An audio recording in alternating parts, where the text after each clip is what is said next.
Hello guys, welcome to my channel. My name is Miracle, Mimi for short. If this is the first time seeing my beautiful face, you're welcome. Wow, I'm wishing you guys a happy new year and a prosperous year.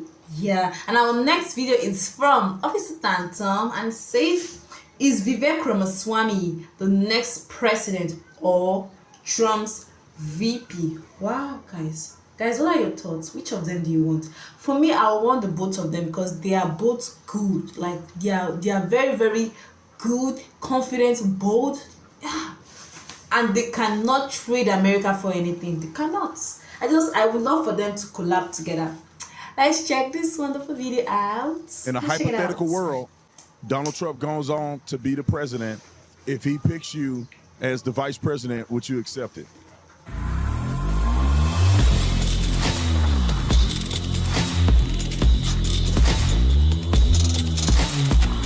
Ladies and gentlemen, we're back again, a special interview on the Tatum Plus Network.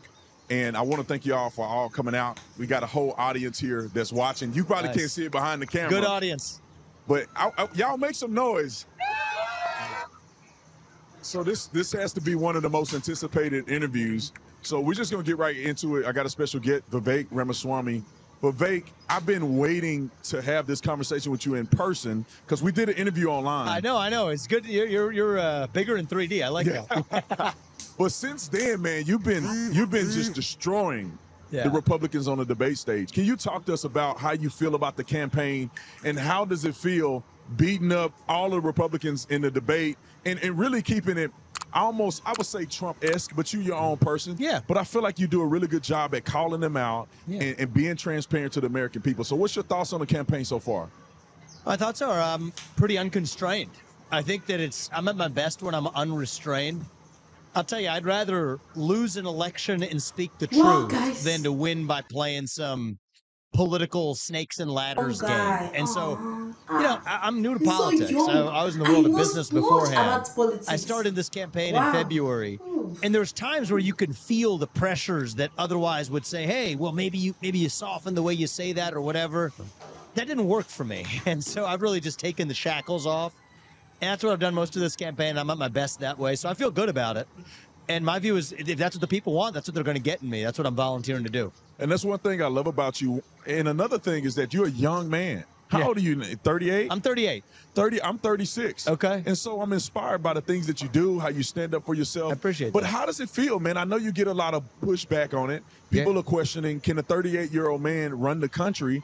And you've been doing a really good job in word. But what's your argument against a person saying you're too young, you don't have the life experience? Yes, you started a bunch of successful businesses and have run them, but you're only 38 years old. What's your take on that?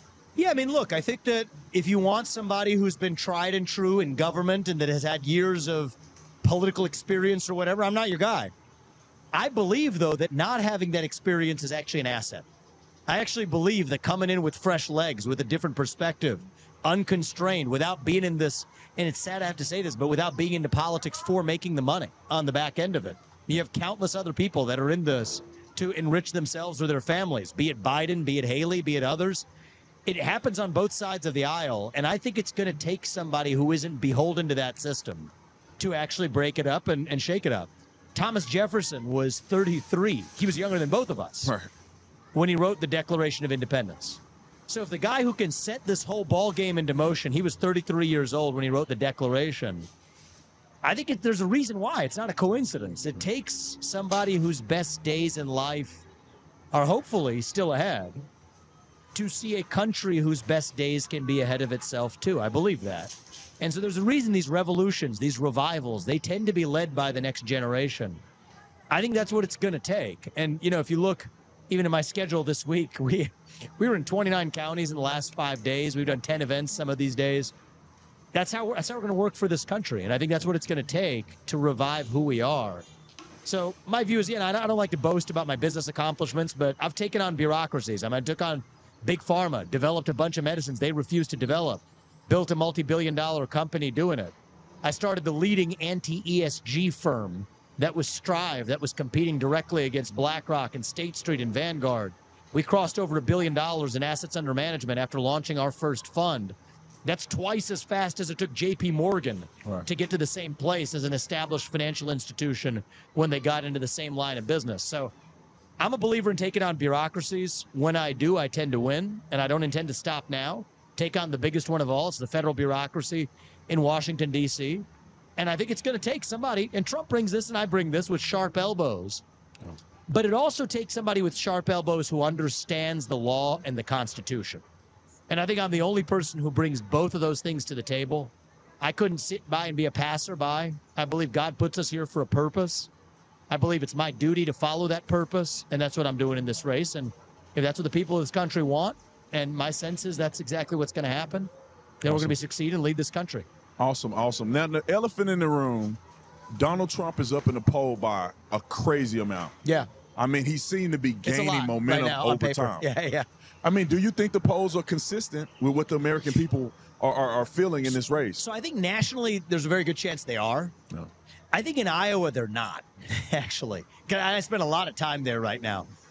So, and I think that's only true for me. It's not true of the other candidates. It's true for me for one reason. A lot of the people who are coming to that Iowa caucus, for us, they're first time ever. So they're young people. Some of them are libertarian. Some of them are America First, but have not been traditional Republicans before. So, anybody can make a prediction and be wrong. But I think we're going to see a major surprise, not a small surprise, a major surprise at the Iowa caucus. If all of those people who are supporting me, who have never participated in that process before, show up, I think there's a good chance I win the Iowa caucus, actually. And that's, I think, is going to send a shockwave through the system. Now, I love Trump and his accomplishments for the country. Other people, I mean, these other candidates, every one of them, they've been licking his boots for years, and now they're begging for money and endorsements, and now Monday morning quarterbacking some decision. I'm not that way. I respect his accomplishments. But I do think it's going to take somebody from the next generation with fresh legs to take our America First movement. It belongs not to me, not to you, not to Trump. It belongs to the people of this country. Yeah. That's who this belongs to, and we got to take that to the next level. And so I believe I'm going to be best positioned to do that.